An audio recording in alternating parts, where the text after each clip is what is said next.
नमस्कार। प्रतिध्वनि के संक में आपका स्वागत है। आज मेरे मन में काफ़ी समय से विचार आ रहा था और मैंने सोचा आज फाइनली इस पर बात की जाए। और वो विचार है कि हमने आज़ादी के बाद जो हमारे समाज का ऐसा वर्ग जो दलित रह गया था, शोषित रह गया था, पिछड़ा रह गया था, वनवासी रह गया था, जो सेवा के कार्यों में था, ऐसे वर्ग को आरक्षण देने का प्रावधान किया था। और उसके बाद समय समय पर मेरे को नहीं लगता कि 89 जब तक मंडल कमीशन आया उससे पहले जो लोग इसके लाभार्थी होने चाहिए थे वो पर्याप्त मात्रा में लाभार्थी हो पाए। पर एक अवेयरनेस मंडल कमीशन के बाद आ गई और ये एक राजनीतिक हथियार बन गया। प्रश्न ये है कि हम आज़ादी की 75वीं वर्षगांठ मना रहे हैं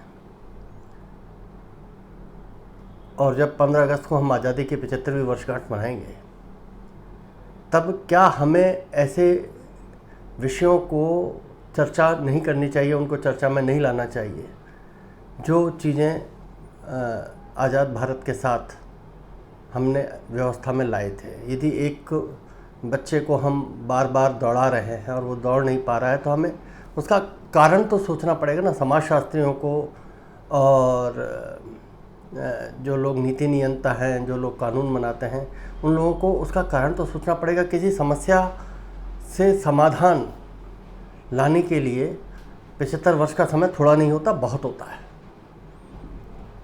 और मुझे लगता है कि अभी, और ये चर्चा में इसलिए भी आया कि अभी नीट की परीक्षाएं जिससे सारे लोग चिकित्सक बनते हैं, उसमें भी प्रधानमंत्री ने कुछ आरक्षण का अपना परसेंटेज बढ़ाया है। उससे लेकर समाज के विभिन्न वर्गों में एक रिएक्शन है। ये बात सही है कि समाज का बहुत बड़ा वर्ग आज भी सामाजिक न्याय से वंचित है। ये बात सही है कि हमें उनको उठा के गले लगाना चाहिए, हमें उनको अपना सहोदर मानना चाहिए, हमें उनको बराबरी का अवसर देना चाहिए। ये बात सही है कि हमें अस्पृश्यता को लागू करना चाहिए। ये बात भी सही है कि हमें उनके साथ दोयम दर्जे का व्यवहार नहीं करना चाहिए। और ये बात भी सही है कि वो बातें पुरानी हुई कि किन लोगों ने दोयम दर्जे का व्यवहार किया, किस कारण उनकी ये स्थिति बनी, कैसे जो है वो लोग जंगलों में चले गए, जो बड़े बड़े समाज थे वो अपने जीवन के संघर्ष करते रहे। पर आज का सच क्या है?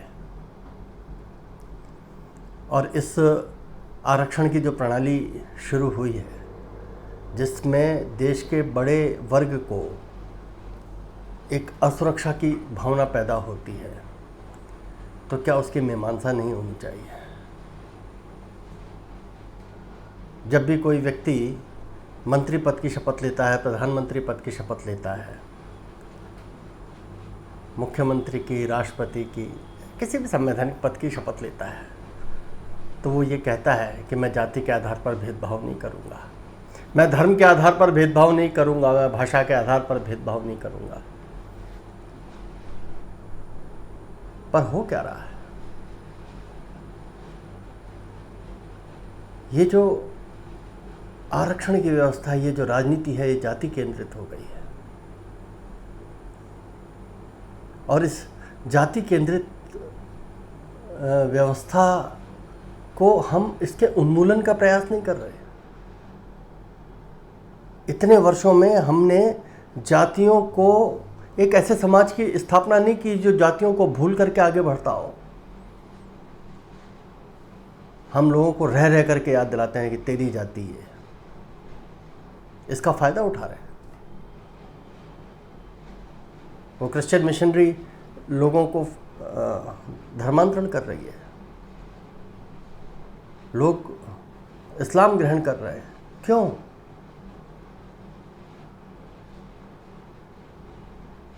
कहीं ना कहीं ये जो आरक्षण है ये उनको रोकने में तो मदद नहीं कर रहा। आदमी को पता ही नहीं लग रहा कि ये आदमी कब क्रिश्चियन हो गया, क्योंकि उसने नाम अपना एक ही रखा हुआ है, क्योंकि उसको आरक्षण का लाभ मिलता रहे। सुप्रीम कोर्ट ने भी कह दिया कि ये जो समाज में की व्यवस्था है, वर्ण आधारित व्यवस्था, ये हिंदू समाज में है, तो हिंदू समाज में जो लोग पिछड़े रह गए, आरक्षण का लाभ उनको मिलना चाहिए। पर मिशनरीज ने रास्ता खोज लिया। उन्होंने कहा तुम अपना नाम वही रखो, बस तुम्हारे घर में अब भगवान राम की जगह जीसस क्राइस्ट आएंगे। क्या हमें सोचना नहीं चाहिए कि आरक्षण का दंश इस देश को कितना नुकसान पहुंचा रहा है? राजनीतिक रूप से वो 5 साल का फायदा दे सकता है, और दूसरा, जिन लोगों को आरक्षण का लाभ मिल चुका है, क्या वो लोग अपने समाज को ऊंचा उठाने के लिए तत्पर हैं? वो उतना सोच रहे हैं? क्या उन्होंने, जिन्होंने लाभ ले लिया, जिन्होंने एक बार लड्डू खा लिया, वो ये क्यों नहीं कहते वो कि भाई मैंने लड्डू खा लिया, अब मेरे भाई ने लड्डू नहीं खाया, आप उसको दीजिए। मैंने लाभ ले लिया, अब मेरे भाई ने लाभ नहीं लिया। हमारा बहुत बड़ा समाज है और हम सब अब एक दूसरे की मदद करेंगे तो हम आगे बढ़ेंगे। क्या पुनर्विचार भी नहीं होना चाहिए? और आज जब आर्थिक युग है, पूंजीवादी व्यवस्था का पूरे देश, पूरी दुनिया में दौर चल रहा है, चीन जैसा साम्यवादी देश भी पूंजीवादी व्यवस्थाओं को ला रहा है, और हम सब देखते हैं आसपास,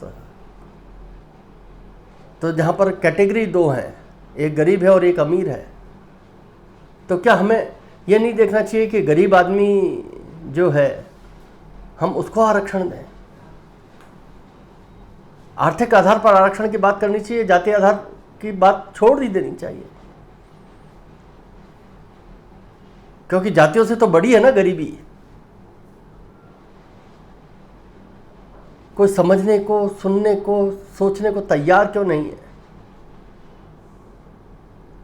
और मैं सोचता हूं कि आज समाज का प्रबुद्ध वर्ग इस बात की पहल करे कि हम गरीबी आधारित आरक्षण व्यवस्था जो है हम उसकी मांग करें, हम आर्थिक आधार पर आरक्षण दिए जाने की मांग करें, क्योंकि मेधा तो सब में है। हमने देखा है, जो लोग स्कूल में, कॉलेजों में एडमिशन के लिए जाते हैं, उनको पता है कि बच्चों के कट ऑफ कितने आते हैं। कोई अंतर नहीं है, 2% 4% का अंतर है, चाहे जनरल हो, चाहे एसटी हो, चाहे एससी हो। समाज में अस्पृश्यता का भाव खत्म हो गया है। अब कोई किसी को अछूत नहीं मानता। आप घर के अंदर भी किसी को नहीं कहते, जो आता है उसका सम्मान करते हो। बसों में जाते हो तो साथ में हो, साथ में दवाइयाँ खरीद रहे हो, साथ में बाज़ार में जा रहे हो, साथ में फिल्में देख रहे हो। तो अस्पृश्यता का भाव अब भी है, ये कहना थोड़ा अतिरेक होगा। समाज बदल रहा है, राजनीति के मायने बदल रहे हैं, और राजनेता वो जो समाज के चिंतन की धारा को बदल दे। राजनेता वो नहीं होता जो समाज के चिंतन की धारा में से ही अपने लाभ की चीज़ें देखे। तो आज जब भारत के प्रधानमंत्री बहुत सक्षम हैं, नरेंद्र मोदी, और उनके पीछे उनको वर्ल्ड लीडर्स में गिना जाता है, देश के नेता नहीं है, तो उनको पहल करनी चाहिए। और हम सबको मोदी जी का साथ देना चाहिए इस अभियान में कि आरक्षण हो तो आर्थिक आधार पर हो। हम ये सुनिश्चित करें कि कोई भी मेधा कुचली ना जाए, कोई भी ब्रिलियंट आदमी भारत छोड़ करके ना जाए। भारत की ऊर्जा भारत में रहे, विदेशों को भी सहयोग करे, उसमें कहीं कोई दिक्कत नहीं है। पर आरक्षण की राजनीति और समाज को बांटने का खेल तभी खत्म होगा जब हम आरक्षण को जाति आधारित व्यवस्था से मुक्त कर देंगे। हम एक तरफ तो कहते हैं कि आपने किसी को उसके जाति सूचक शब्दों से कैसे संबोधित किया, दूसरी तरफ वही व्यक्ति तहसीलदार के और एसडीएम के चक्कर काट रहा होता है कि मेरी जाति का प्रमाण पत्र बना दो। कैसा विरोधाभास है। और मैं इस बात से खुश हूँ कि मेरे संपर्क में ऐसे लोग हैं जिनको आरक्षण का लाभ मिल सकता है, पर वो आरक्षण का लाभ लेते नहीं। वो देश के सामान्य समाज के साथ कंधे से कंधा मिला करके चल रहे हैं। उन्होंने अपनी योग्यता हासिल की है। और जब उनकी योग्यता सबके सामने आ रही है तो समाज उनको गले लगा रहा है।